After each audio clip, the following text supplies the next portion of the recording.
Hola, mi nombre es Dengerly Virginia Ríos León y hablando un poco sobre el método terapéutico de intervención individual para el caso que presentamos, nos vamos a abordar en este caso del tema del abordaje sistémico. ¿Por qué se escogería este tipo de intervención?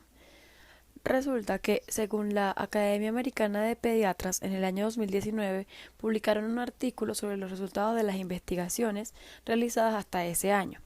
Ese artículo trataba sobre lo que eran las causas de ese trastorno, el déficit de atención e hiperactividad, y su resultado más significativo fue que existe una amplia probabilidad de hereditario. Entonces, un niño con trastorno de déficit de atención e hiperactividad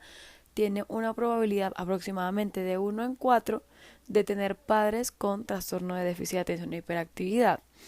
De esta misma manera, entendemos que los pacientes con el diagnóstico de este trastorno tienen concomitancia con otras patologías que resulta más fácil abordar desde este enfoque. Y para que el entorno o grupo familiar pueda apoyar este proceso, pues la idea es incluirlos dentro del abordaje psicológico. De igual manera, pues se puede analizar que si, por ejemplo, los padres de un paciente también fueron ellos mismos pacientes con este trastorno, la idea es que en esta terapia sistémica familiar se pueda abordar tanto a los padres como al paciente para mejorar este diagnóstico. Cuando no se trata a tiempo en la niñez, pues genera otro tipo de conflictos o deterioros en la adultez que resultan muy importante tratar, sobre todo lo que respecta, por ejemplo, las dificultades académicas, las atencionales, las sociales y las familiares.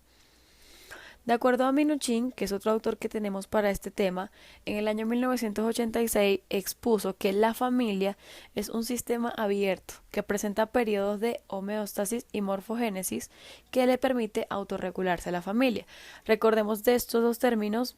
Homeostasis se refiere al mantenimiento de la organización del sistema a través de feedback negativo. Y por otro lado, la morfogénesis es el proceso que facilita el cambio en la organización de cualquier sistema mediante el feedback positivo. Ejemplo, los miembros de la familia que apoyan que alguno de sus hijos se vaya a estudiar a otro país, esta acción fomenta mayor independencia de la familia. Entonces, el feedback negativo podría ser que la familia no lo apoye y pretenda que el hijo siempre viva dentro de la casa, pues ahí no están fomentando la independencia, sino al contrario, la dependencia a la familia. Entonces, como este autor lo plantea, debe haber como un equilibrio entre lo que sería el feedback negativo y positivo. Cuando esto no pasa, pues se generan patologías como la que diagnosticamos en este caso. También hablamos de otros autores como Barker y Martínez, los cuales exponen que la familia se conforma en base a subsistemas. Está el primero, que sería el individual, luego el conyugal, luego el parental, inclusive el fraterno. En su interior, entonces los miembros interactúan entre sí y de esta forma se afectan. Esto quiere decir que un conflicto individual de cualquier manera que se presente es la manifestación real de un conflicto familiar. Entonces, con estos autores nos damos cuenta que realmente se puede abordar cualquier trastorno que realmente presente un niño durante la infancia o durante su etapa de desarrollo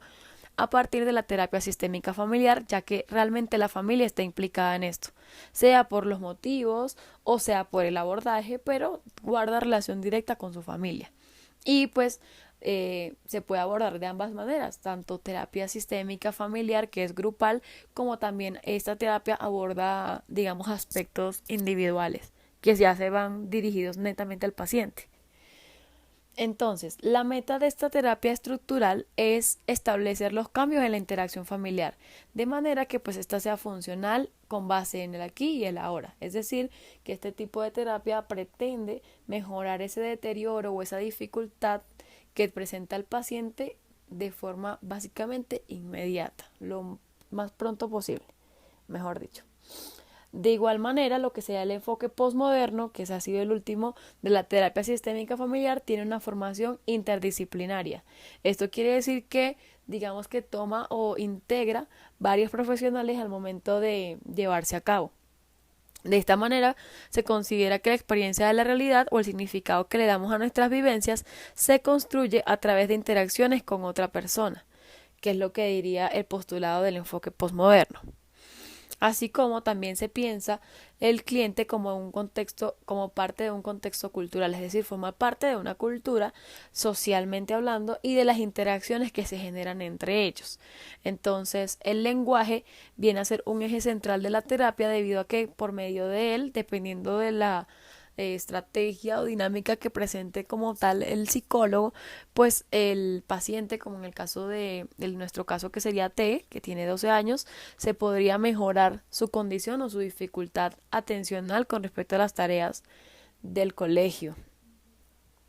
De igual manera, la idea de esta terapia también es llegar a definir el objetivo de cada sesión junto con el paciente, es decir, que te sepa a qué quiere llegar, por ejemplo, mejorar sus dificultades en el colegio, mejorar su interacción familiar, mejorar su interacción social, poder hacer amigos, entre otras características que puede presentarse ante él. De todas maneras, también se le da bastante énfasis a lo que sí funciona en el paciente para que a partir de allí pues se puedan mejorar las condiciones de que están afectadas o las disfuncionales como tal. Respecto a lo que serían las estrategias, nuestra principal estrategia se va a basar en un término de esta terapia sistémica familiar llamada retroalimentación estructural familiar. Para llegar a digamos que a esta estrategia, pues se presenta como objetivo lograr la modificación en variables tales como el bienestar psicológico individual, el rendimiento académico y las interacciones social y familiar. Estos objetivos se van a dividir, como tal la estrategia, en 4 aspectos, que sería bajo el enfoque narrativo, el cual sus representantes son White y Epstein, al igual que Russell y Van den Broek y González con Guidano. Esos autores han colaborado en esta formulación para llegar a indagar en lo que sería el síntoma en la familia. Es decir, se tiene que evaluar lo que este trastorno genera en cada persona que esté implicada. Ejemplo, en T, en la madre, en el hermano y así sucesivamente en los participantes de la familia para llegar a tener esta identificación de ideas y poder moldear esas creencias que ellos tienen alrededor de ellos. Asimismo, el pensamiento narrativo que se estimula en el paciente se centra en sus emociones, en los relatos que él dé y en las experiencias que tenga respecto a las intenciones también que tenga en el hecho de socializar. De igual manera, para esta parte narrativa se utiliza un abordaje llamado externalización del problema, en la cual el terapeuta le comenta al paciente o al cliente cómo sería si separar su problema de él, es decir, contarle una historia. Por ejemplo, te voy a hablar de María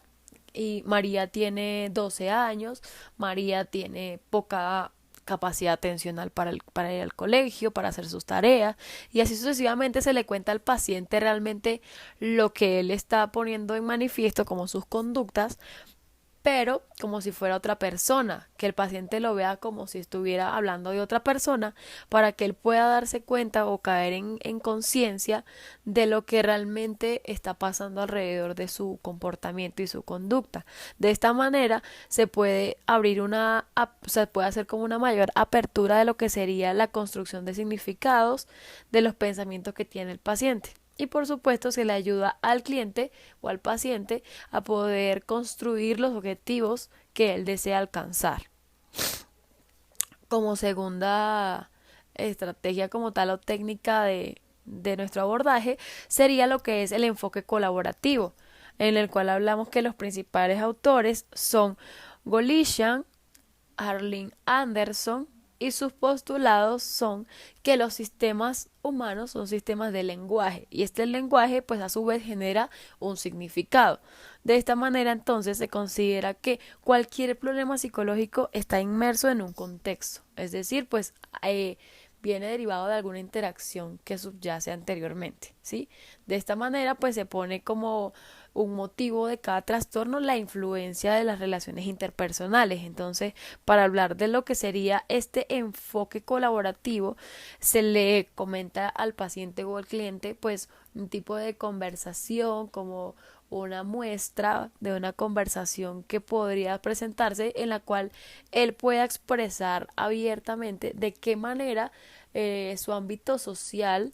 se expresa ante él, de qué manera le hablan, de qué manera, por ejemplo, la madre le da órdenes o de qué manera su familia le expresa, por ejemplo, su cariño hacia él y así sucesivamente, ¿sí? Para así mantener lo que sería una conversación directa en la cual tanto el paciente pueda comentar qué es lo que está pasando en su ámbito social, de qué manera él se ve valorado o no valorado en ese ámbito y asumir que entonces de los problemas que estén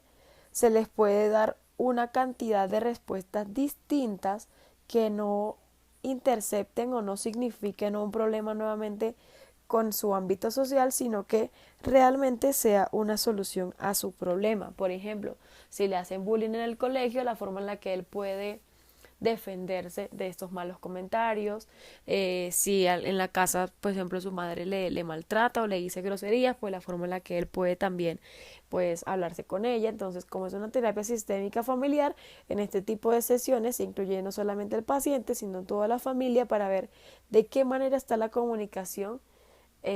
alrededor de todo lo que se está suscitando, toda la problemática. Luego pasaríamos a lo que es el enfoque reflexivo, en el cual su principal representante es Tom Andersen, y pues él habla de lo que sería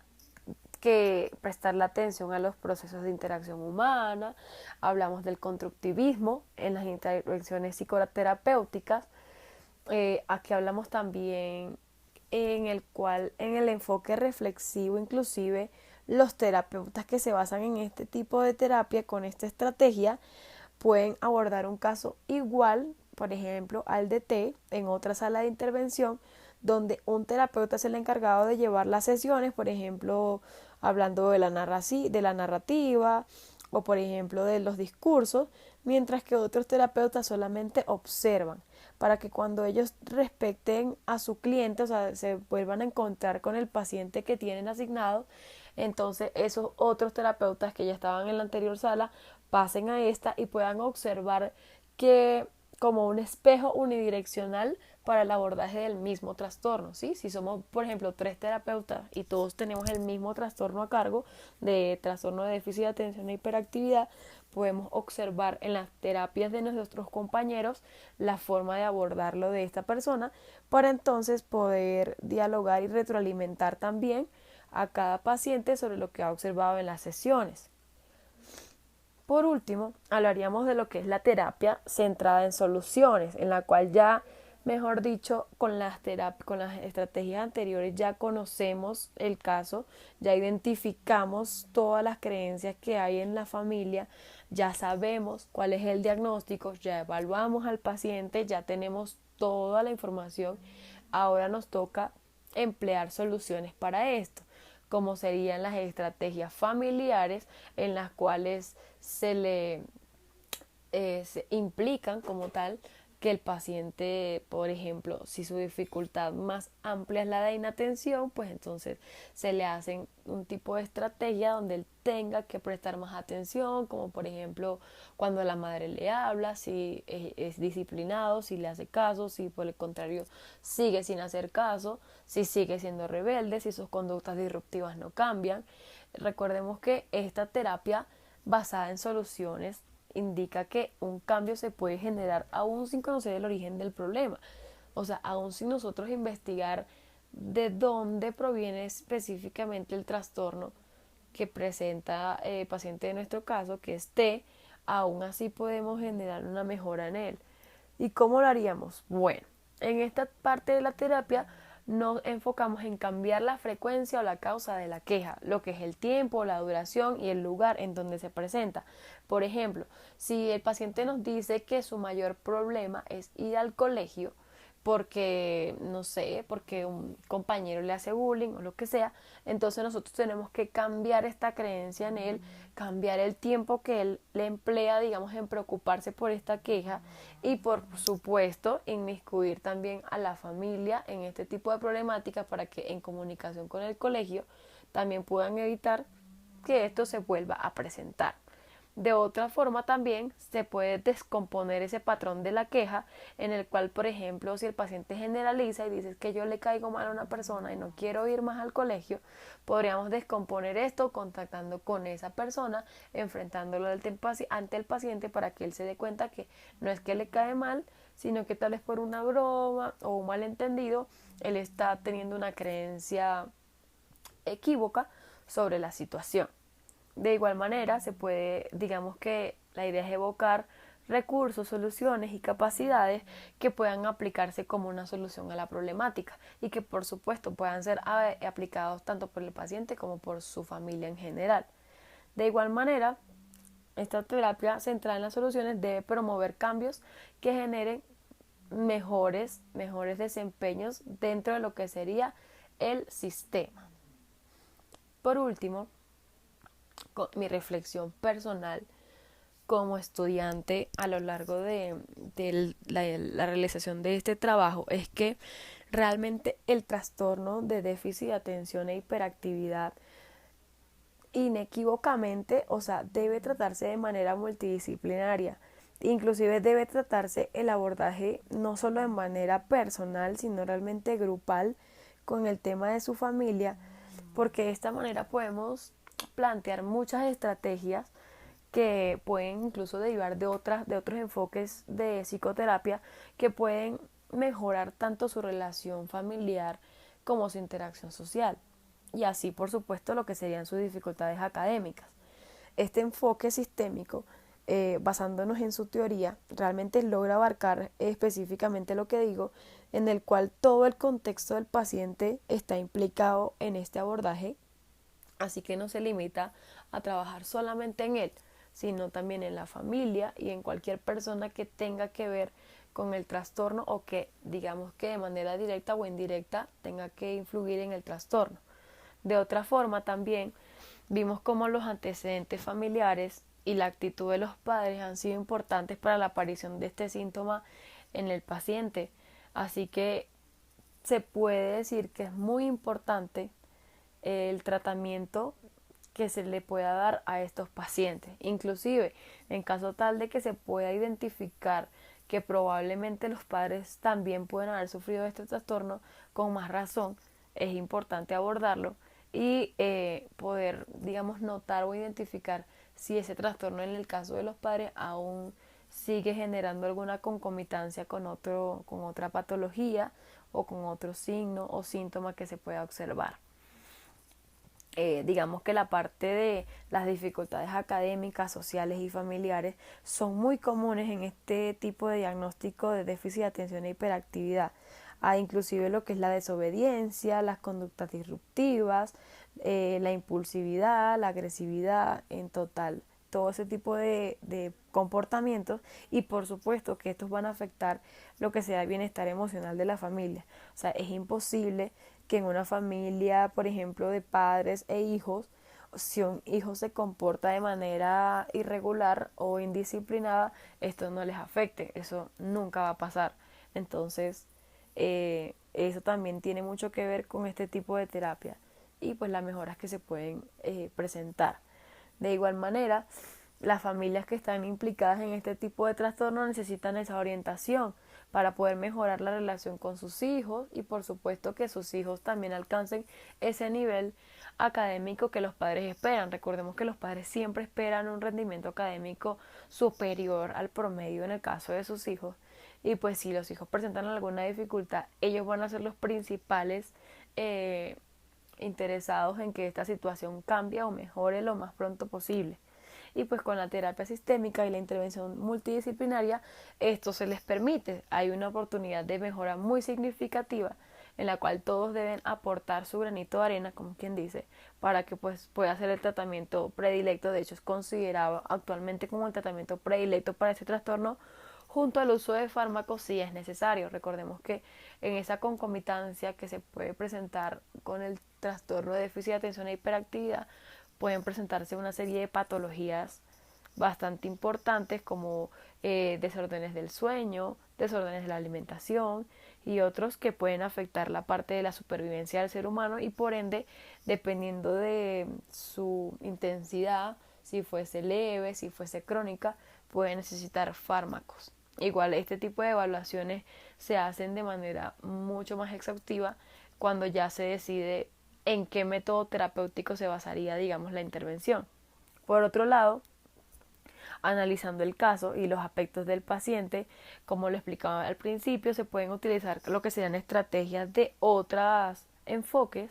para poder eliminar el síntoma del paciente, que serían pues sus dificultades. Recordemos que no hay un método terapéutico específico que asegure el 100%, pero gracias a este análisis multivariante es cuando realmente en la ciencia, tanto en la psicología como en todas las ciencias, cuando se hace un tipo de análisis, digamos, multivariante, específicamente, por ejemplo, en el caso de T, que es un niño de 12 años, nosotros podemos evaluar resultados y al evaluar estos resultados es que vamos a poder entender cuál es el mejor método que se puede emplear, qué tan efectivo puede ser